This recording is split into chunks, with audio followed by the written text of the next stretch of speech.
Hello everyone, welcome to my YouTube channel. I hope you are fine. Guys मैं आज आपके लिए लेकर आई हूँ जीन पियाजे का संज्ञानात्मक सिद्धांत। इसे ज्ञानात्मक और मानसिक विकास का सिद्धांत भी कहा जाता है।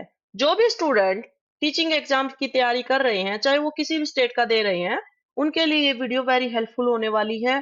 और इस थ्योरी से क्वेश्चन, बहुत ज्यादा क्वेश्चन पूछे जाते हैं। ऐसा कोई एग्जाम नहीं है जो इस थ्योरी से क्वेश्चन ना आया हो।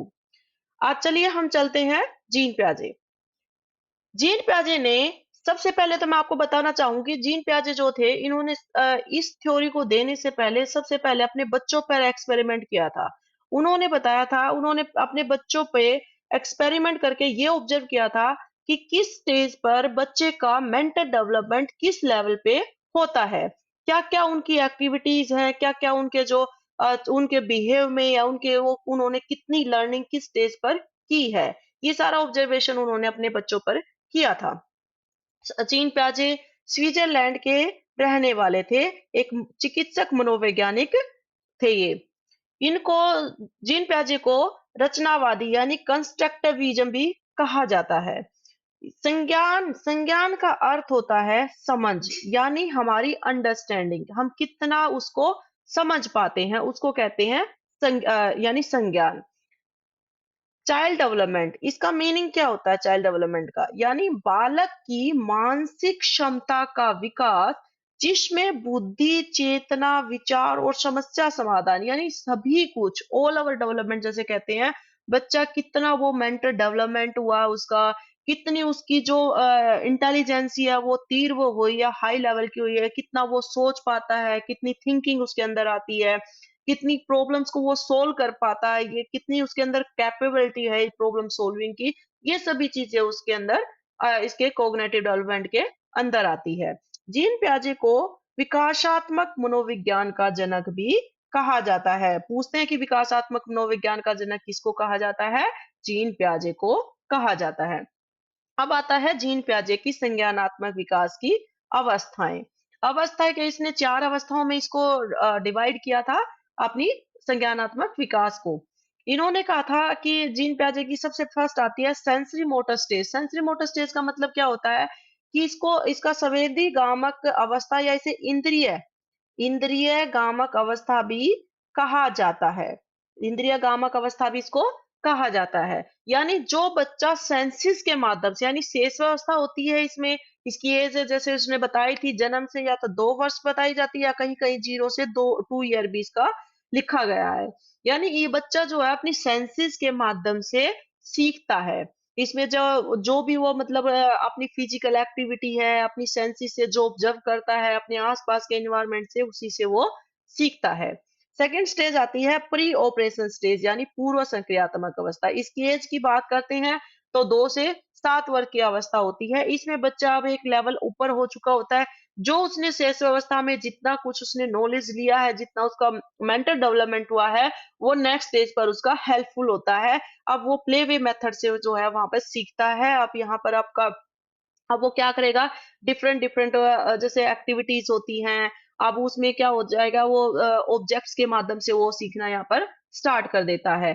थर्ड आती है कंक्रीट ऑपरेशन स्टेज। इसकी एज की बात करते हैं 7 से 12 ईयर्स तक होती है। मूर्त या ठोस संक्रियात्मक अवस्था, इसको मतलब इसमें बच्चा क्या करेगा, मूर्त रूप से, यानी जो सामने दिखाई दे रहा है ना, उससे वो सीखेगा। अब इसके अंदर क्या होगा कि वो चीजों को पहचानना स्टार्ट कर देगा, उसको डिफरेंशिएट नहीं कर पाएगा, उसको पहचानना स्टार्ट कर देगा। अब उसकी लॉजिकिंग थिंकिंग यहाँ पर स्टार्ट होती है।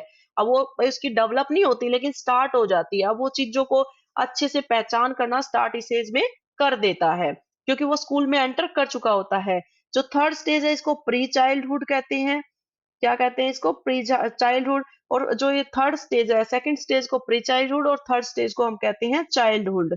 चाइल्डहुड इसे खिलौनों की आयु भी कहा जाता है, जो आपकी थर्ड एज होती है, थर्ड स्टेज है। इसको फोर्थ स्टेज की बात करते हैं, फॉर्मल ऑपरेशन स्टेज, यानी औपचारिक सक्रियात्मक अवस्था। इसकी अवस्था एज की बात करते हैं 12 ईयर, या कहीं कहीं इसका 11 ईयर अबो, इसकी 11 ईयर अबो की बात करते हैं। यानी वो अब बच्चा, इसमें क्या हो रहा है कि अब वो बच्चा स्कूल में मतलब इसमें एब्स्ट्रैक्ट थिंकिंग उसके अंदर आ जाती है, जो चीज उसके सामने नहीं है उसके बारे में भी वो इजिली सोच पाता है। रीजनिंग जो है उसके अंदर, रीजनिंग थिंकिंग उसके अंदर डेवलप हो चुकी होती है। प्रॉब्लम्स को वो इजिली उसको सोल्व कर पाता है। ये चीजें उसके अंदर क्या है, मतलब वो रियलिटी से बाहर होता है। इस टाइम पे क्या होता है, रियलिटी से बाहर होता है, उसे रियलिटी से कोई मतलब नहीं होता। इसके अब आता है, नेक्स्ट आता है, जैसे हम स्टार्ट करते हैं स्वेदीपेशीय इंद्रिय जनित अवस्था यानी सेंसरी मोटर स्टेज। अब इसकी बात करते हैं। इसमें बच्चा शेषावस्था में होता है, तो इसमें क्या करेगा, संवेदनाओं के माध्यम से और शारीरिक क्रियाओं के माध्यम से यानी अपनी सेंसेस के माध्यम से जो फिजिकल एक्टिविटी वो करता है। छोटे बच्चे देखे होंगे लेटे हुए होते हैं, तो वो क्या करते हैं, वो हाथ पांव मारते रहते हैं, उसको अपने मतलब हाथ पांव से वो खेलते रहते हैं। तो उनके माध्यम से वो सीखता रहता है, फिजिकल एक्टिविटी वो करता रहता है, जिससे उसका फिजिकल जो बॉडी जो है वो भी स्ट्रोंग होती है। अब बच्चा इसमें क्या करेगा, वो देखकर, यानी जो भी वो देखता है, जो भी वो टच करता है, टच करके जो फील करता है, या गंध के माध्यम से जो स्मेल लेता है। आपने छोटे बच्चों को देखा होगा, अपनी मम्मी को इजिली वो जो है मम्मा को अच्छे से पहचान लेता है, क्योंकि वो उसकी स्मेल ले चुका होता है। अपने पापा को, मम्मा को, या घर के किसी भी मेंबर को इजिली पहचान लेता है बच्चा। 6 मंथ तक बच्चा क्या करेगा, वो स्मेल के थ्रू उससे बच्चे को उसको मम्मा की उसको जो है गंध आ जाती है कि हाँ भैया मम्मा आ गई है, तो उसको देख के वो रिएक्ट करना स्टार्ट कर देता है। तो इसमें क्या करेगा बच्चा, उससे नॉलेज गेन करता है। इसमें बच्चा बच्चे इस एज में बच्चे के अंदर इमिटेट यानी अनुकरण की जो है इसके अंदर अवस्था पाई जाती है। वो यानी जैसे जैसे वो अपने बड़ों को देखता जाएगा, वैसे वैसे वो सीखता चला जाएगा। बच्चा इसमें शिशु जो है स्वार्थी और अहम केंद्रित होता है, यानी सेल्फ सेंटर्ड होता है। इसमें बच्चे के अंदर है ना, मैं की अवस्था पाई जाती है कि मैं ही सब कुछ हूँ, उसको अटेंशन चाहिए तो मैं, मतलब मैं ही हूँ, मेरे अलावा कोई नहीं है। तो सेल्फ सेंटर्ड इसमें क्या होता है, वो सेल्फ सेंटर्ड होता है, सेल्फ सेंटर्ड पाया जाता है इसके अंदर। अब इसमें ऑब्जेक्ट परमानेंस पाया जाता है, यानी वस्तु स्थायित्व। तो एक क्वेश्चन आया हुआ है कि बताइए किस स्टेज पर बच्चों में वस्तु स्थायित्व यानी ऑब्जेक्ट परमानेंस पाया जाता है। ये पाया जाता है, इसकी स्पेशल पार्टिकुलर एक एज बताई है जीन प्याजे ने। वो कहता है कि 20, कहीं कहीं ये 20 से 24 महीने भी है, और कहीं कहीं इसको 18 से 24 महीने भी बताया गया, लेकिन एग्जाम में 18 से 24 वाला ही पूछा गया है कि ऑब्जेक्ट जो वस्तु स्थायित्व है वो किस एज में, मतलब कौन सी स्टेज पर पाया जाता है जीन प्याजे के अनुसार। हाँ, मैंने कुछ इसमें शब्द लिए हैं जिसको वो क्वेश्चन में मतलब पुट करके वो एग्जामिनर क्वेश्चन पूछता है। एक बार ये पूछा गया था कि बताइए जीन प्याजे के अनुसार कौन सी अवस्था में बच्चे स्वेगात्मक अस्थिर होते हैं, यानी इनस्टेबल होते हैं, इमोशन जो होते हैं वो इनस्टेबल होते हैं उनके। तो ये आपकी कौन सी स्टेज आ जाएगी, ये फर्स्ट स्टेज आ जाएगी। इसमें बच्चे स्वेगात्मक रूप से अस्थिर होते हैं, यानी स्थिर नहीं होते। आपने देखा वो छोटे बच्चों को थोड़ी देर में रो रहा है, थोड़ी देर में हंस रहा है, थोड़ी देर में खेल रहा है, यानी उसके इमोशंस कोई मतलब ये नहीं है कि आप रो रहा है तो रोता ही रहेगा, हंस रहा है तो हंसता, नो नो। वो कुछ थोड़ी थोड़ी देर में वो उसकी जो एक्टिविटी है वो चेंज होती रहती है। लक्षण निर्देशित व्यवहार करना। अब उसको दूध चाहिए तो वो क्या करेगा, उसको रोता है कि हाँ उसको दूध चाहिए, तो दूध पीना है तो पीना ही है, भूख लगती है तो उसको कुछ भी चाहिए होता है, तो उस टाइम पे क्या करेगा, बिहेव करेगा। शारीरिक रूप से बहुत तेज गति से इसकी ये बहुत ज्यादा, आपने देखा होगा कि 2 साल तक बच्चा फिजिकली रूप से तीव्र गति से वो जो है डेवलपमेंट उसका होता रहता है। अब इसके अंदर एक चीज पाई जाती है लिबिडो यानी नोर्सिज्म। ये इसने एग्जामिनर ने क्वेश्चन पूछा भी है कि बताइए किस स्टेज पर बच्चों के अंदर लिबिडो पाया जाता है, यानी नोर्सिज्म पाया जाता है, वो आपकी फर्स्ट स्टेज में पाया जाता है। इसका मतलब होता है बच्चे जो अपने लिंग से जो है खेलते रहते हैं। इस एज में बच्चा अपना देखा होगा कि कभी उसको टच करते हैं, कभी उसको क्या उसको खेलते रहते हैं। तो ये आपको मतलब एग्जामिनर ने क्वेश्चन पूछा हुआ है। इमिटेट करना, अपने से बड़ों को वो देख के सीखता है। जैसे जैसे बड़े करते जाते हैं बच्चे उसके साथ खेलते हैं, वो बातें करते हैं, तो बातों का वो भले उसको समझ ना आए, लेकिन वो क्या करेगा, उसको रिएक्ट करेगा। अगर आप स्माइल कर रहे हैं तो वो स्माइल करेगा, आप अगर उसको गुस्से से बात कर रहे हैं तो वो गुस्से में उसको रिएक्ट करेगा, रोएगा। तो ये चीजें उसके अंदर क्या होता है, अनुकरण की अवस्था वो पाई जाती है, उसके अंदर अवस्था पाई जाती है। मैं की स्थिति उसके अंदर होती है। शारीरिक यानी वो फिजिकल नीड होती है उसको। अब आपने देखा वो छोटे बच्चों को नहाने के लिए, खाने के लिए, सोने के लिए, हर चीज के लिए उसको क्या होता है, दूसरे पर डिपेंड होता है वो। उसकी जितनी भी फिजिकल नीड होती है उसको वो क्या करता है, अपनी फैमिली पर डिपेंड होता है इस एज में। मूल प्रवृत्ति पर आधारित व्यवहार करता है वो, अनुकूलन यानी जैसा उसका इन्वायरमेंट है उसके अनुसार वो अपने आप को मतलब ढालने की वो करता है, कोशिश करता है। नेक्स्ट सेकंड स्टेज आती है प्री ऑपरेशनल स्टेज। इसकी एज की बात करते हैं तो 2 से 7 वर्ष होती है, यानी पूर्व सक्रियात्मक अवस्था। अब मैंने आपको इससे पहले वाली जो मैंने वीडियो बनाई थी, मैंने पहले ही कहा था जो साइकोलॉजी है आप इसको बाइलिंगुअल करने की कोशिश कीजिए, क्योंकि इसमें क्या होता है कि आप हिंदी में वो वर्डिंग को चेंज करता रहता है, पर इंग्लिश में वो एज इट इज ही रहती है। ठीक है। अब इसकी बात करते हैं, इसके 2 सब पॉइंट है। एक फर्स्ट आता है आपका प्री कंसेप्चुअल एज, इसकी एज की बात करते हैं तो 2 से 4 साल होती है। दूसरा आता है कंसेप्चुअल एज, यानी इसकी बात एज की बात करते हैं तो आपकी 4 से 7 साल होती है। यानी इसको अगर प्री कंसेप्चुअल को बोले तो पूर्व संक्रियात्मक अवस्था, और इसको कंसेप्चुअल को बोलते हैं अंतःप्रयातात्मक अवस्था।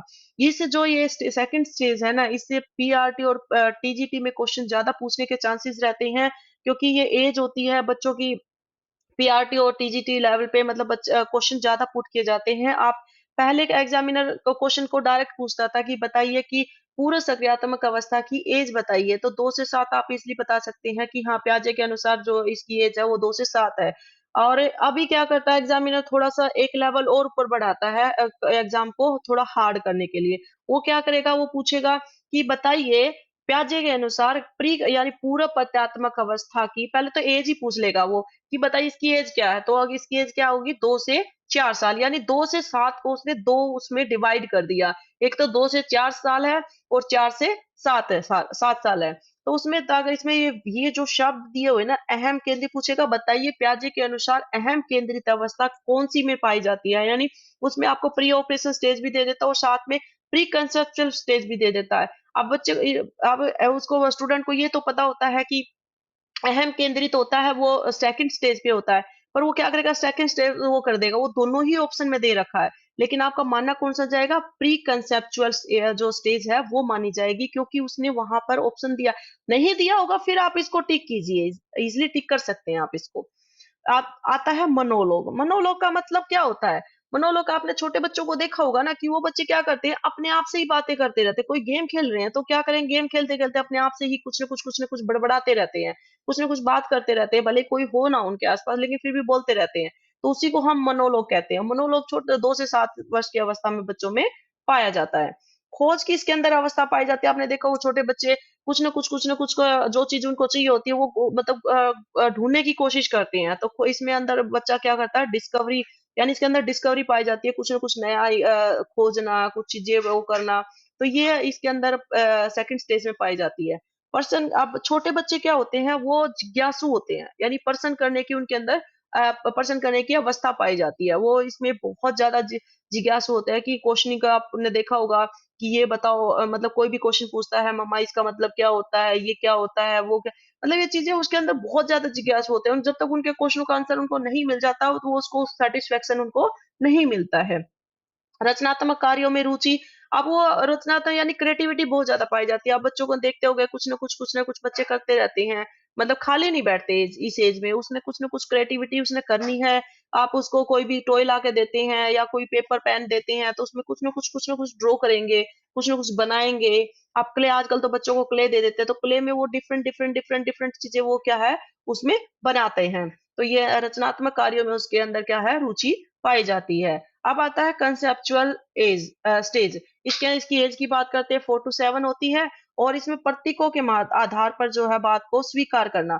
या प्रतीक का मतलब क्या होता है, आजकल आपने देखा होगा बच्चों को पिक्चरों के माध्यम से, यानी कोई पिक्चर दिखा दी और पूछते हैं, जैसे A4 एप्पल सिखाते हैं तो पिक्चर्स दिखा के तो वो उसको इजिली, और आजकल तो प्रैक्टिकल दिखाते हैं बच्चों को, जैसे घर में एप्पल है, एप्पल हम उसको कोई ऑब्जेक्ट दिखाएंगे कि देखो ये एप्पल होती है, तो बच्चा जैसे ही कहीं भी एप्पल देखेगा ना, या मार्केट में देखेगा या घर घर में देखेगा या कोई पिक्चर्स देखेगा, तो इजिली पहचान लेगा कि भाई ये एप्पल की बात कर रहा है। तो वो क्या होगा, वो प्रतीक हो गया, उसका सिंबल्स की बात करे, यानी कोई कोई ना कोई ऑब्जेक्ट दिखा के उसको सिखाना।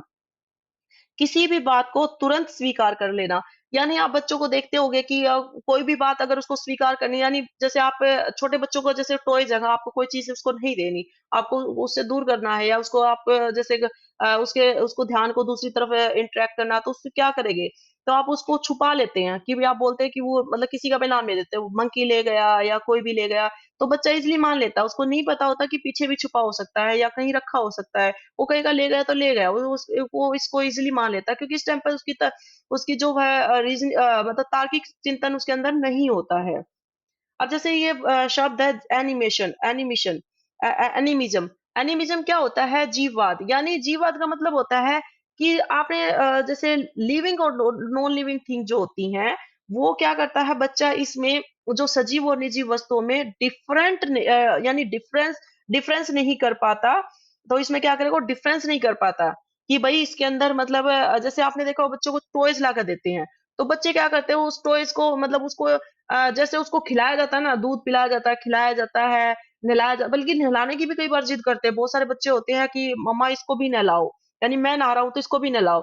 तो उसके अंदर उसको डिफरेंट नहीं कर पाता, वो डिफरेंशिएट नहीं कर पाता कि भी ये जो है खा नहीं सकता, ये सो उसको सुलाने की कोशिश करेंगे, इसको ठंड लग रही है इसको उसके अंदर ब्लैंकेट के अंदर घुसाएंगे। तो ये सब चीजें क्या होती है बच्चे के अंदर, बच्चा इसमें डिफरेंशिएट नहीं कर जाता, यानी जीववाद उसके अंदर पाया जाता है। अब ये क्वेश्चन पूछा जाता है कि बताइए जीन पियाजे के अनुसार जीववाद यानी एनिमिज्म किस एज में पाया जाता है, कौन सी स्टेज में पाया जाता है? तो आपकी ये सेकंड स्टेज में पाया जाता है। इकोसेंट्रिक होते हैं, इसमें अहम केंद्रित होते हैं बच्चे। इकोसेंट्रिक यानी जो उसने सोच लिया ना, सिर्फ वही है उसके लिए, बाकी कोई चीज मैटर नहीं करती। वो मतलब वो ही राइट है, भले वो रॉन्ग हो, लेकिन वो उसने कह दिया कि ये चीज है। मतलब कोई भी अगर वो उसको बात मनवानी है तो मनवानी है, वो रोंग हो ही नहीं सकता।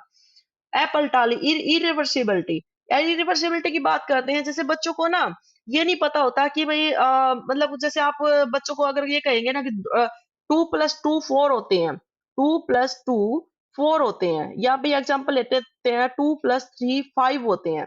अगर आप 3 + 2 करोगे ना, तो उसको ये 5 होते तो 5 ही है, बट इसको तो वो कहेगा 5 होते हैं, बट इसको वो नहीं कर पाता, उसको नहीं पता रहता कि 2 + 3 5 होते हैं, तो 3 + 2 भी तो 5 ही होते हैं ना। इसमें उसको मतलब वो इसको बिल्कुल भी उल्टा नहीं कर पाता, उसका आंसर नहीं दे पाता।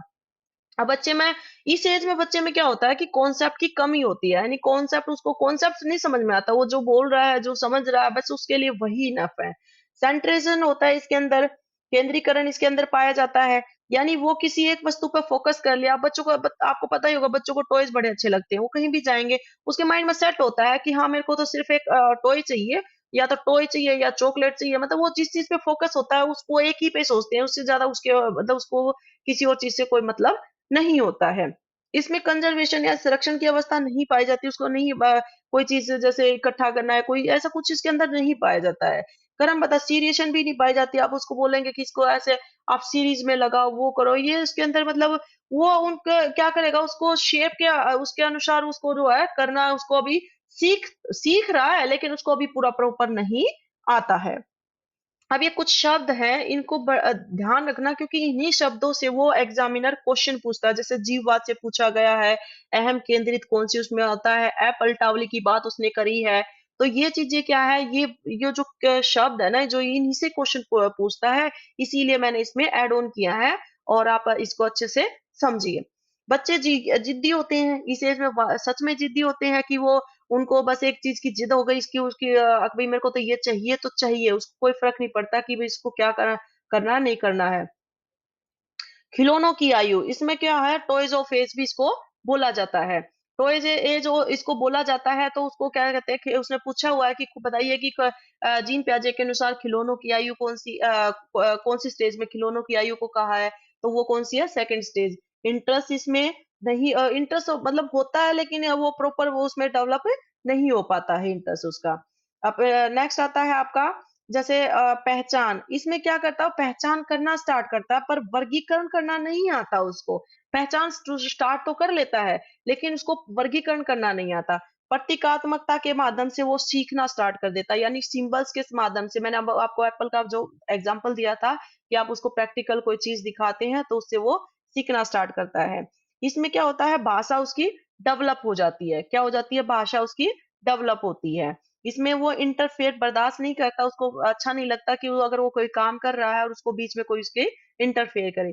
गिव एंड टेक रिलेशनशिप इसमें पाई जाती है। गिव एंड टेक का मतलब क्या होता है कि आप जैसे आप सपोज करो वो दो चॉकलेट है उसके पास, आप कहोगे भी एक चॉकलेट मुझे दे दे, तो वो एक चॉकलेट देगा जरूर, लेकिन उसके उसके बदले में वो आपसे कोई और डिमांड करेगा कि एक हाथ से मुझे दो और दूसरे हाथ से मुझे आप ये दो, यानी आपने उसने एक चॉकलेट आपको दी तो बदले में आप उसको दो चॉकलेट दोगे, तो यानी गिव एंड टेक रिलेशनशिप की बात करता है। इनिटेटिव होता है, अनुकरण उसके अंदर होता है, अनुकरण उसके अंदर होता है, और संकेतात्मकता का उसके अंदर भाव पाया जाता है, और भाषा जो है संकेत मतलब सिंबल से वो सीखता है, भाषा का उसके अंदर जो है प्रयोग वो करना स्टार्ट कर देता है। यहाँ पर भाषा अच्छे से मतलब वो क्या करता है, स्टार्ट कर देता है। यहाँ पे आता है भाषा का प्रयोग वो शुरू कर देता है, भाषा का प्रयोग वो शुरू कर देता है यहाँ पर। नेक्स्ट आता है कंक्रीट ऑपरेशनल स्टेज, यानी इसकी एज की बात करते हैं तो ये आपकी एज की बात करें तो ये आपकी 7 to 11 ईयर, और कंक्रीट ऑपरेशनल स्टेज यानी मूर्त सक्रियात्मक अवस्था, उसमें वो पहचान करना स्टार्ट कर देता है। यहाँ पर वो पहचान के साथ साथ है ना, यहाँ पर वर्गीकरण करना स्टार्ट कर देता है, वर्गीकरण यानी डिफ्रेंशिएट उसे करना आ जाता है, किसी भी वस्तु का, किसी भी उसके साइज का, उसको डिफरेंट यानी वो अच्छे से उसको पहचान उसको आ जाती है। इंटरेस्ट उसका जो है यहाँ पर उसका एक लिमिट हो जाती है, यानी इंटरेस्ट वगैरह जो होता है वो सीमित हो जाता है। क्रमबद्धता उसके अंदर आ जाती है, कि उसके अंदर वो जैसे मतलब उसको सीरीज में कोई चीज लगानी है, आपने टॉयज जो आजकल ब्लॉक्स वगैरह आते हैं उसको अगर कहेंगे कि आप इसको सीरीज में लगाओ 1 2 3 करके ऐसे लगाओ, तो इजीली लगा देता है। वो ए फॉर एप्पल है, ए के बाद वो बी ही लगाएगा, सी नहीं लगाएगा, दो सीरीज वो करना स्टार्ट कर देता है। पलटावली अब रिवर्सिबिलिटी इसके अंदर पाई जाती है, यानी वो किस चीजों को अब जैसे अब आप उससे पूछोगे ना कि जैसे 2 + 3 का बताया था मैंने 5 होता है, तो वो 3 + 2 अब 5 होता है, ये भी बताएगा और ये भी बताएगा, यानी उसको पता है कि इसको जो है उल्टा करके पूछा गया है तो उसको 5 आंसर देगा। अब उसके अंदर पलटावली आ चुकी होती है, उसके दोस्त बनने स्टार्ट हो जाते हैं। पीयर ग्रुप, ये क्वेश्चन आया हुआ है कि बताइए किस एज में बच्चे जो है पीयर ग्रुपिंग होते हैं, तो कौन सी एज में होते हैं, इसमें थर्ड स्टेज में होते हैं।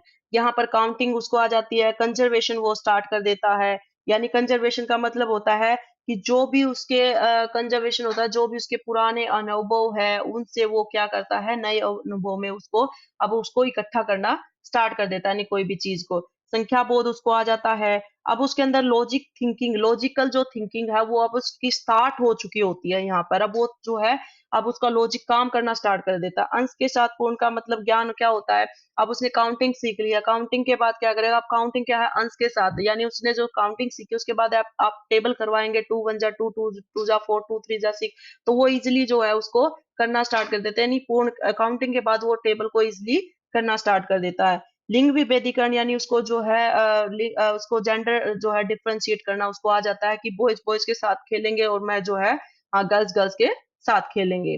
संचय प्रवृत्ति और यथार्थवादी चिंतन, यानी अब वो रियलिटी में वो जो है जीता है।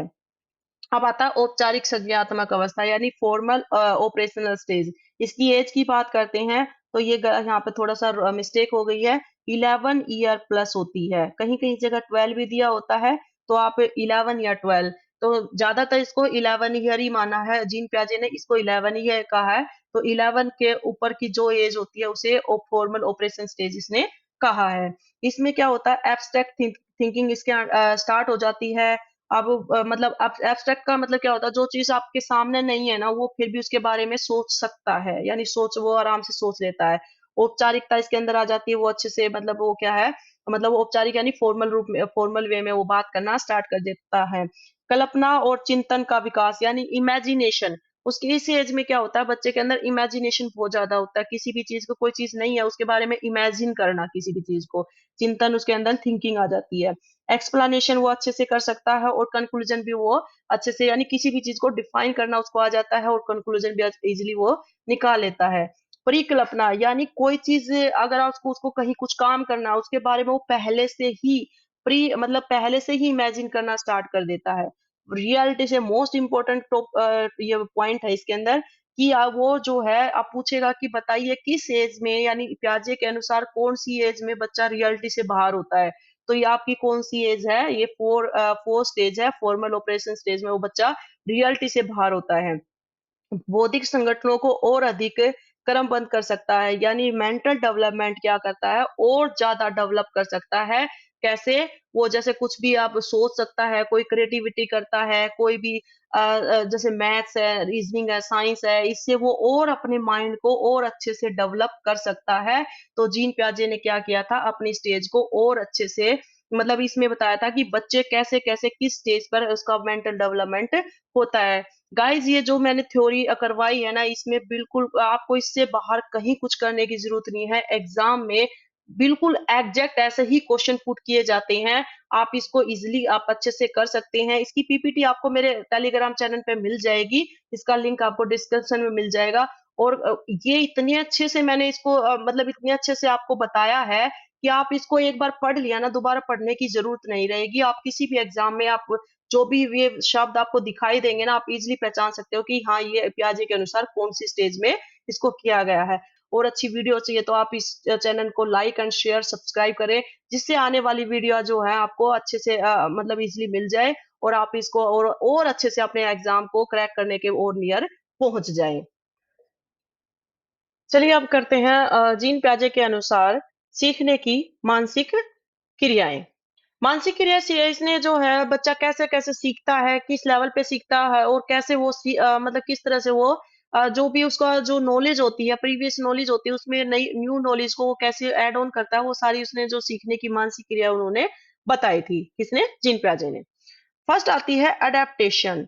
अब देखो यहाँ से ये अडेप्टेशन से काफी बार क्वेश्चन पूछा गया है। अडेप्टेशन, अडेप्ट का मतलब क्या होता है? आप किसी भी चीज को, जैसे हम किसी भी चीज को क्या करते हैं, ग्रहण कर पाते हैं, यानी किसी चीज को अडेप्ट करना। हम जस्ट जो सीख लिया है, यानी हम जो हमारा इन्वायरमेंट होता है ना, इन्वायरमेंट के में हम अब जीने के अनुसार कैसे अपने आप को वहां पर ढाल रहे हैं, यानी वातावरण के साथ तालमेल बिठाना, उसको हम क्या कहते हैं? अडेप्टेशन। और अब क्या आता है, इसके दो इसको अडेप्टेशन, जैसे इसमें एक आता है एसिमिलेशन और एक आता है एकोमोडेशन। एसिमिलेशन, एसिमिलेशन क्या है? आत्मसातीकरण। यानी इसमें क्या करता है, हमारा जो पूर्व ज्ञान होता है ना, वो एसिमिलेशन, यानी जो हम अडेप्ट किया है, जितना हमने सीखा है, यानी जो हमारा पुराना ज्ञान है, उसको हम कहेंगे एसिमिलेशन। यानी ऐसी एसिमिलेशन यानी जो हमने सीखा है। और एकोमोडेशन, एकोमोडेशन क्या होता है? देखो इसको हम ना अगर यहाँ से अगर मॉडिफाई, हमने किसी भी चीज को मॉडिफाई का मतलब क्या होता है? किसी भी चीज को, यानी आपने जो चीज सीखी हुई है उसमें आप क्या ऐड ऑन करके उसको और अच्छे से बेहतर कर सकते हैं, यानी मॉडिफाई कर सकते हैं, उसको क्या बोलते हैं? एकोमोडेशन। यानी प्रीवियस नॉलेज में आप न्यू नॉलेज को कैसे मल्टीप्लाई करके और बेहतर तरीके से उसको अपने माइंड में सेट कर सकते हैं, उसको कहेंगे हम एकोमोडेशन। अब दोनों का यानी एसिमिलेशन और एकोमोडेशन, मैंने पहले भी बताया था कि आप इसको बायलिंगुअल कीजिए, क्योंकि आप देख रहे होंगे कि जैसे आपको एकोमोडेशन है, इसको समजन भी बोलते हैं, समायोजन भी बोलते हैं, समाविष्टीकरण भी बोलते हैं। और एकोमोडेशन एक ही इंग्लिश में एक ही और रहता है, एकोमोडेशन। तो आप इसको बायलिंगुअल करेंगे तो ज्यादा बेटर रहेगा, क्योंकि ये साइकोलॉजी है, इसके जो हिंदी वर्ड है थोड़े से डिफिकल्ट रहते हैं और समझ में थोड़े से कम आते हैं मीनिंग। तो चलिए हम बताते हैं कि आपका जैसे एसिमिलेशन और एकोमोडेशन क्या होता है, उनका अगर हम मिश्रण यानी उसको मिला देते हैं तो वो क्या बन जाता है? साम्यधारण इक्विलिब्रियम हम क्या बन जाता है? अब आता है अडेप्टेशन। अडेप्टेशन जैसे क्वेश्चन वो पुट करता है ना एग्जामिनर, सेम ऐसी ही लैंग्वेज में दी गई है। जैसे अब मैंने देखो इसमें क्या दिया है कि व्यक्ति मस्तिष्क में जो हमारे माइंड होता है ना, जो ब्रेन होता है, उसमें जो हम नॉलेज इकट्ठा करते हैं और जो इंफॉर्मेशन होती है, जो सूचनाएं होती है, उनको उनका यूज करके हमारा जो इन्वायरमेंट होता है और जो नई नई सिचुएशन होती हैं उनके साथ कैसे हम उसको एडजस्ट कर पाते हैं, कैसे उसके अंदर समा जाते हैं, समायोजन कर पाते हैं, उसे हम क्या कहते हैं? अडेप्टेशन। एकोमोडेशन, एकोमोडेशन मैंने पहले ही बताया था कि मॉडिफाई करना, यानी जो हमने पहले नॉलेज ली है ना, जो हम सीख चुके हैं, पूर्व ज्ञान है, उसमें चेंज करके जो हम नया सीख रहे हैं उसमें उसको कैसे मॉडिफाई करके और बेहतर तरीके से और अच्छे तरीके से उसको मतलब अपने माइंड में सेट करके और कैसे इन्वायरमेंट में हम उसको समायोजन कर सकते हैं। जैसे अब बच्चों को, छोटे बच्चों को आपने देखा होगा कि बाहर कोई भी डॉगी देखता है, कुत्ता देखता है, उसको ये पता है, यानी जो भी चार पैरों पे, जिसकी दो आंखें, दो कान और चार पैर होते हैं, वो किसी को भी देखेगा, डॉगी को देखेगा, बिल्ली को देखेगा या गाय को देखेगा, वो हर किसी को इशारा करेगा, ये देखो डॉगी डॉगी, यानी एक ही वर्ड रिपीट करेगा। लेकिन वो अगर वो जैसे उसने डॉगी देखा था ना, अब वो बिल्ली को देखेगा तो वो क्या करेगा, जो पुराना ज्ञान उसका क्या था, डॉगी, उसको ये पता है कि इसकी 2 आंखें, 2 कान है और 4 पैर है। पर वो अब इसको क्या करेगा, नए ज्ञान में यानी मॉडिफाई कर पाएगा, वो बिल्ली को बिल्ली ही बोलेगा, गाय को गाय ही बोलेगा, गाय के भी 4 पैर होते हैं, तो वो क्या करेगा, उसको गाय को गाय ही बोलेगा, अच्छे से वो मॉडिफाई इसमें कर सकता है। ऑर्गेनाइजेशन, ऑर्गेनाइजेशन संगठन, संगठन क्या होता है, जो भी हमने नॉलेज ली है ना, जो इंफॉर्मेशन हमने अपने माइंड में सेट करी है, यानी जो हमारे जितने भी जो एक्सपीरियंस होते हैं ना लाइफ के, उसको हम अपने माइंड में कैसे उसको इकट्ठा कर सकते हैं, उसको हम बोलते हैं ऑर्गेनाइजेशन। यानी आप देखते हो कभी भी कोई इवेंट वगैरह हम बोलते हैं कि ऑर्गेनाइज करना, यानी कितने अच्छे तरीके से हम उसको ऑर्गेनाइज कर सकते हैं, उसको हम क्या बोलते हैं, यानी जो हमारा जो नॉलेज लिया है और जो हमारी इंफॉर्मेशन है उनको कितने अच्छे तरह से अपने माइंड में सेट करना। अब आता है एसिमिलेशन। एसिमिलेशन का मैंने पहले भी बताया आपको कि जो हमारी जो भी नॉलेज, हमने जो बाहर से नॉलेज ली है, जो इंफॉर्मेशन है, वो किसी भी, यानी उसमें कोई भी उसका तर्क नहीं होता, उसको हम एज इट इज हम क्या कर लेते हैं, उसको मतलब उसको हम अडेप्ट कर लेते हैं, उसको स्वीकार कर लेते हैं। उसमें मतलब चीजों में हम उसको, यानी उन चीजों में हम डिफरेंस, इसका इसका अगर देखें तो उसमें अंतर नहीं कर पाते, हम उसके अंदर क्या नहीं कर पाते, डिफरेंशिएट नहीं कर पाते, कि हमने जैसे हमने सीखा ना वो ऐसे के ऐसे ही हमने अपने माइंड में सेट कर लिया। नेक्स्ट आता है इक्विलिब्रियम, यानी साम्य धारण या संतुलन। जो भी बच्चा एकोमोडेशन से जो एसिमिलेशन से और एकोमोडेशन से जो बच्चे ने सीखा ना, उसका जो मिश्रण, यानी दोनों का जो मिश्रण होता है उसको बोलते हैं एको, यानी इक्विलिब्रियम, यानी संतुलन, उनके दोनों के बीच का संतुलन, यानी पुराना ज्ञान मल्टीप्लाई न्यू ज्ञान और दोनों के बीच के क्या बोलते हैं हम, इक्विलिब्रियम। नेक्स्ट आता है स्कीमा। वेरी इंपॉर्टेंट क्वेश्चन है, बहुत ज्यादा क्वेश्चन आते हैं इसके अंदर से। स्कीमा, स्कीमा क्या होता है, अगर आम भाषा में कहें तो इसको कहते हैं विचारों का ढांचा। विचारों का ढांचा मतलब मस्तिष्क के अंदर विचारों का ढांचा, यानी माइंड के अंदर, हम दिमाग के अंदर जो चीजें हमारे जो हम पहले से इकट्ठा कर चुके होते हैं ना, उसके उसके बारे में हम कितने अच्छे से हम उसको सोच पाते हैं, यानी उसको टाइम पे हम कैसे उसको अच्छे से उसको यूज कर पाते हैं, उसको कहते हैं स्कीमा। विचारों का जितना भी हमने सीखा है उसको हम अपने माइंड में सेट करना। अब ये जो स्कीमा होता है ना, ये हमारे मतलब जन्म जन्म से ही हमारे अंदर होता है, यानी हम जब बच्चा बाहर आता है, आंखें खोलता है, तो आपने देखा होगा कि कुछ ना कुछ बाहर वो इन्वायरमेंट में देखता है, अगर लाइटिंग के प्रति या किसी तरह से किसी चीज के प्रति वो क्या करता है, क्रिएट करता है, यानी किसी चीज के प्रति वो इंटरेक्ट करता है कि हाँ भाई, ये जैसे लाइटिंग ऑन करती है तो उस पे हंसेगा, उस पे कोई भी आप टॉयज हिलाते हैं तो उस पे भी वो रिएक्ट करता है। तो ये चीजें क्या है, उसके मतलब माइंड के अंदर वो क्या है, जो चीजें उन्हें देखी है वो तो उसके अंदर माइंड में वो स्कीमा में ऐड ऑन हो गई है। अब आता है डिसेंट्रिक, यानी विकेंद्रीकरण। विकेंद्रीकरण क्या होता है, वह इसमें इमेजिन कर पाता है, यानी किसी भी चीज के बारे में सोच पाना, यानी थिंकिंग कर पाना। जैसे इसमें इसमें 2 साल तक इसमें वो पूछता है कि डिसेंट्रिंग बताइए कि किस एज से वो स्टार्ट करता है, यानी 2 साल के बच्चे से, 2 साल से जो ऊपर के बच्चे होते हैं ना, वो इसके अंदर आते हैं। जैसे आपने देखा होगा कि बच्चे क्या करते हैं, आप उसको बच्चों को जैसे कोई भी खाने की चीज या कोई भी चीज ला कर देते हैं, तो बच्चा ना जैसे आपने सपोज करो कोई दूध पीता है बच्चा, अब आप उसको जैसे बाउल से या गिलास से या कप से दूध पिलाते हैं, तो जैसे ही आप कप लोगे ना तो वो समझ जाएगा कि आप, क्योंकि उसको वो चीज को ना वो अच्छे से समझ पा रहा है, इमेजिन कर पा रहा है कि जैसे मम्मा ने कप उठाया और अब मेरे को दूध मिलने वाला है, और वो दूध को क्या करेगा, वो मतलब लेगा हाथ में और पिएगा। तो वो अच्छे से वो जैसे ही मम्मा हकअप लेगी तो उसको इमेजिन कर पाता है, उसी को हम कहते हैं डिसेंटिंग, यानी विकेंद्रीकरण। इसमें एज की बात करता है तो 2 साल से ऊपर के बच्चे इसके अंदर आते हैं। इसमें मैंने कुछ पीवाईक्यू ऐड किए हैं, जिससे आपको ये कॉन्सेप्ट, ये जो थ्योरी है, इसका कॉन्सेप्ट और अच्छे से आप इसको कर पाए, और अच्छे से आपको समझ आ जाएगा कि एग्जामिनर कैसे क्वेश्चन पूछता है और उसको आप कैसे सोल्व कर सकते हैं, कैसे उसको मतलब आपको अच्छे से उसको पहचान पाते हैं क्वेश्चन को, कि वो कौन सी स्टेज पे कैसे किस लेवल पे वो क्वेश्चन को पुट करता है।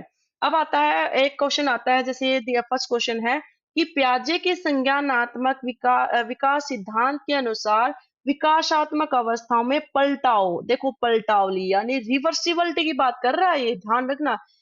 रिवर्सिबिलिटी बात नहीं कर रहा, इरिवर्सिबिलिटी की बात नहीं कर रहा, रिवर्सिबिलिटी यानी रिवर्सिबिलिटी की बात कर रहा है। यानी वो पलटाव किस एज में करता है, आपको पता ही है वो किस में करता है, कंक्रीट ऑपरेशन स्टेज में करता है, यानी मूर्त सक्रियात्मक अवस्था में उसको पलटावली आ जाती है। क्या आ जाती है, पलटावली आ जाती है। इसका आंसर क्या हो जाएगा, थर्ड आ जाएगा। ये आपकी फर्स्ट है, सेंसर मोटर स्टेज जो है फर्स्ट स्टेज बताई थी पियाजे के अनुसार, और प्री ऑपरेशन स्टेज ये सेकंड बताई थी, ये तो सीरीज में दिया हुआ इन्होंने, और ये थर्ड है, ये फोर्थ है। अब नेक्स्ट आता है क्वेश्चन, कौन सा युग्म सही नहीं है। सबसे पहले तो आप इसको नहीं वाले को सर्कल कीजिए कि वो पूछना क्या चाहता है, जिससे आपका क्वेश्चन रोंग होने के चांसेस कम से कम रहे। और अब जैसे इसमें दिया हुआ है, एक तरफ तो इसने दिया हुआ है सिद्धांत प्रतिपादक, यानी जिसने ये जो थ्योरी है किसने दी है ये थ्योरी, तो आपको मैथ द फॉलोइंग करना है इसको। तो आप देखो इसके अंदर ये आपकी थ्योरी है। जैसे प्याजे ने अभी आपने पढ़ा है कि आपको कौन सा दिया, कॉग्निटिव डेवलपमेंट दिया था, इसने संज्ञानात्मक विकास सिद्धांत दिया था। बंडूरा ने बंडूरा ने सोशल लर्निंग थ्योरी दी थी, ये बिल्कुल सही कह रहा है। बंडूरा ने कौन सी थ्योरी दी है, सोशल लर्निंग थ्योरी दी थी बंडूरा ने। नेक्स्ट आता है इरिक्शन का मैं आपको करा चुकी हूँ। मनोसामाजिक विकास सिद्धांत बिल्कुल सही बात कर रहा है कि जो इरिक्शन थे उन्होंने मनोसामाजिक विकास सिद्धांत उन्होंने दिया था, क्योंकि उन्होंने जो 8 स्टेजेस पर जो इसका जो ह्यूमन का जो पूरी साइकिल है वो यानी जन्म से लेके और जो वृद्धावस्था तक की पूरी एज को उन्होंने 8 स्टेजेस में डिवाइड किया था इरिक्सन ने। अब नेक्स्ट आ जाता है आपका वाइगोत्स्की, इन्होंने नैतिक विकास सिद्धांत नहीं दिया था, ये गलत दे रहा है। नैतिक विकास मोरल डेवलपमेंट की बात करें तो ये आपके कोहलबर ने दिया था और प्याजे ने भी दिया है। प्याजे ने भी नैतिक विकास का सिद्धांत दिया था और कोहलबर ने दिया था, ठीक है।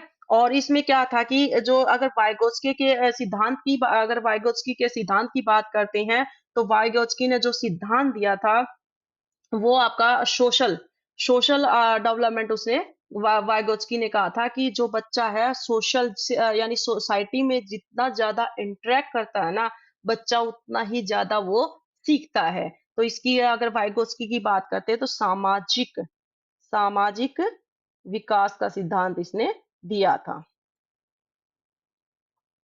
अब देखो दोनों में डिफरेंस है। अगर बंडूरा की बात करते हैं तो इसने दिया था सोशल लर्निंग यानी लर्निंग, यहाँ पर लर्निंग, और यहाँ पर क्या दिया था, सामाजिक विकास यानी सोशल डेवलपमेंट की इसने वाइगोत्स्की ने बात करी है। नेक्स्ट आता है आपका नैतिक विकास। किसने नैतिक विकास का सिद्धांत दिया था, अभी मैंने पहले ही बताया है कि नैतिक विकास की बात किसने की थी, या तो आपके प्याजे ने की थी या कोहलबर्ग ने की थी। तो इसके ऑप्शन के हिसाब से देखेंगे तो यहाँ पर आंसर क्या आ जाएगा, प्याजे ने किया था। वाइगोत्स्की ने तो बात करी ही नहीं थी, वाइगोत्स्की ने तो वो स्टेजेस की बात करी थी, है? और सिगमंड फ्राइड थे, ये तो मनोलैंगिक सिद्धांत दिया था इन्होंने, तो इन्होंने तो मोरल की बात ही नहीं करी थी। और बंडूरा ने सोशल लर्निंग दी थी, तो इनमें से कोई भी आंसर नहीं आएगा। इसका क्या आ जाएगा, प्याजे ने नैतिक विकास की बात करी, सिद्धांत दिया था। प्याजे के संज्ञानात्मक विकास सिद्धांत के अनुसार संज्ञानात्मक संरचना की वह मूलभूत इकाई जो किसी संज्ञानात्मक व्यवहार में क्रियान्वयन में जो मदद करती है वो क्या कहलाती है। अब देखो यहाँ पे अगर हम बात करें, देखो आप वैसे भी इसको अगर अच्छे से इसको अगर आपने अभी थ्योरी अच्छे से समझी होगी, तो पहले आप इसको ये देखो कि उसने प्याजे ने किस चीज की बात नहीं करी थी। देखो रिफ्लेक्स की उसने कोई बात नहीं करी थी, ये ऑप्शन तो वैसे ही कट गया। और उसने बेसिक इंस्टीट्यूट की बात ही बिल्कुल नहीं करी थी, मूल प्रवृत्तियां, ठीक है, मूल प्रवृत्तियां होती हैं, लेकिन उसने क्या किया था, मूल प्रवृत्तियों के आधार पर वो क्या है, वो सीखता है, ठीक है। और लेकिन ये कहता है संज्ञानात्मक संरचना की वह मूलभूत इकाई जिसमें जो किसी संज्ञानात्मक व्यवहार के क्रियान्वयन में मदद करती है। क्वेश्चन को समझने की कोशिश करें तो ये क्या आ जाएगा, स्कीमा, क्योंकि आपने जो माइंड के अंदर जो आपने जो चीजें जो नॉलेज आपने इकट्ठा की है ना, उसको कैसे आप उसको यूज कर पा रहे हो, विचारों के जो ढांचा आपने इकट्ठा किया उसको कैसे यूज कर पा रहे हो, यानी कैसे उसको क्रिएट कर पा रहे हो, तो ये क्या आ जाएगा, आपका स्कीमा आ जाएगा। नेक्स्ट आता है प्याजे के नैतिक विकास सिद्धांत के अनुसार किशोर अवस्था की बात कर रहा है यहाँ पे। अब देखो इस क्वेश्चन को आप कैसे कर सकते हैं, इसको क्वेश्चन करने का तरीका कैसे है, देखो उसने कहा था कि according to the moral development theory of पियाजे एडोलसेंस पीरियड इज, तो उसने एडोलसेंस पीरियड की बात करी है। जैसे उसने कहा था स्टेज ऑफ मोरल रिलीजियम, तो रिलीजन की तो उसने बात करी ही नहीं है, ठीक है। और मोरलिटी, मोरलिटी कॉन्स्टेंट, मोरलिटी की उसने वो मोरल मतलब मोरल डेवलपमेंट दिया उसने। मोरल डेवलपमेंट की अगर बात करें तो उसके दो पॉइंट थे, हेट्रोनोमस और ऑटोनोमस। मोरलिटीज ने इसके दो थे, उसने दो सिद्धांत दिए थे जो नैतिक विकास की इसने बात की है, तो दोनों ही दिए थे। इसमें बच्चे का क्या होता है, इसका बच्चा मतलब इसकी अगर बात करें तो इसकी 2 से 7 साल की एज इसने बताई है हेट्रोनोमस में, जो बच्चे छोटे होते हैं, कहीं कहीं जगह 11 साल भी होती है। और ऑटोनोमस जो मोरलिटी होती है ये बच्चे के अंदर क्या होता है 11 ईयर, या कहीं कहीं 9 साल से ऊपर, कहीं कहीं 11 ईयर, यानी अलग अलग किताब इसकी अलग अलग एज बताती है। अब तो ये क्या होता है 9 साल से ऊपर के जो जितने बच्चे होते हैं वो ऑटोनोमस में आते हैं। और इन्हें किशोरावस्था की बात करें तो ये किस में आ जाएंगे, ऑटोनोमस में। ये इसका आंसर क्या आ जाएगा, ऑटोनोमस, यानी स्वायत्त नैतिकता की अवस्था की उसने बात की है। अब आता है कौन सी पियाजे के संज्ञानात्मक विकास की अवस्था नहीं है। पहले तो आप क्वेश्चन में जो पूछ रहा है ना उसको अंडरलाइन कीजिए कि इसमें नहीं वाली कौन सी है। तो मूर्त सक्रियात्मक अवस्था कंक्रीट ऑपरेशन स्टेज बिल्कुल दी थी। पूर्व सक्रियात्मक अवस्था भी आपने पढ़ी है कि प्री ऑपरेशन स्टेज भी उसने दी है। और गुप्ता अवस्था नहीं, नहीं, ये गुप्ता अवस्था मतलब जो इसकी लेटेंसी स्टेज की बात करें तो ये आपकी सिगमंड फ्राइड ने दी है। किसने दी है, सिगमंड फ्राइड ने दी है, सिगमंड फ्राइड ने दी है। और इसने तो इसकी लेटेंसी स्टेज की तो इसने बात की ही नहीं थी। ये 6 से 12 साल की अवस्था बताई है सिगमंड फ्राइड ने।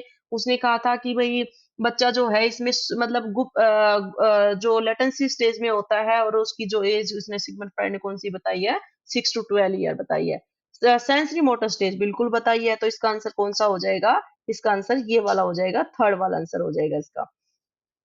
नेक्स्ट क्वेश्चन पे चलते हैं। प्याजे के अनुसार बच्चा किस आयु में अमूर्त तर्क विकसित करता है। ये देखो ये पूछ रहा है एब्स्ट्रैक्ट थिंकिंग की बात कर रहा है, यानी जो बच्चे के सामने नहीं है और उसके बारे में उसके लिए भी बच्चा सोच पाता है, तो वो होती है एब्स्ट्रैक्ट थिंकिंग, यानी जो चीज सामने नहीं है फिर भी वो सोच पा रहा है। तो ये आपने फोर्थ स्टेज में उसने बात करी थी, जो 11 से ऊपर के जो बच्चे थे। तो इसका आंसर ये आ जाएगा 11 से 14 ईयर तक। अब आता है कौन सा संप्रदाय जीन पियाजे ने अपने संज्ञानात्मक विकास सिद्धांत में नहीं दिया। देखो नहीं वाले क्वेश्चन ज्यादा पूछता है, तो थोड़ा सा क्वेश्चन को ध्यान से देखें कि उसमें पूछना क्या जा रहा है। ये कहता है कौन सा उसने आपने मतलब जो उसने अभी सिद्धांत दिया था ना उसमें कॉन्सेप्ट कौन सा नहीं दिया था उसकी बात करा है। एसिमिलेशन, देखो यहाँ पे देखो आत्मसातीकरण, एसिमिलेशन दिया था, अभी पढ़ के आए उसकी जो मानसिक अवस्थाएं थी, जो मानसिक डेवलपमेंट की जो उसने स्टेजेस दी थी। फिर एकोमोडेशन दिया था, बिल्कुल दिया था। सिंबॉलिक की इसने बात ही नहीं करी थी। सिंबॉलिक की बात तो इसने करी ही नहीं थी। सिंबॉलिक की बात किसने करी थी, ब्रूनर ने करी थी। उसने बताया था 3 होते हैं, आइकोनिक होता है, इनएक्टिव होता है, आइकोनिक होता है, सिंबॉलिक होता है। ये तो ब्रूनर ने कहा था, ये तो इसने बात करी नहीं थी। तो इसका आंसर तो ये हो जाएगा इक्लुबेरियम। जो एसिमिलेशन और एकोमोडेशन का जो बीच का जो संतुलन बनता है उसको इक्लुबेरियम कहते हैं। तो यह भी आपने पढ़ा है। नेक्स्ट आ जाएगा पूर्ण ज्ञान के रूपांतरण संगठन एवं पुनर्संगठन के द्वारा ज्ञान की रचना की जाती है।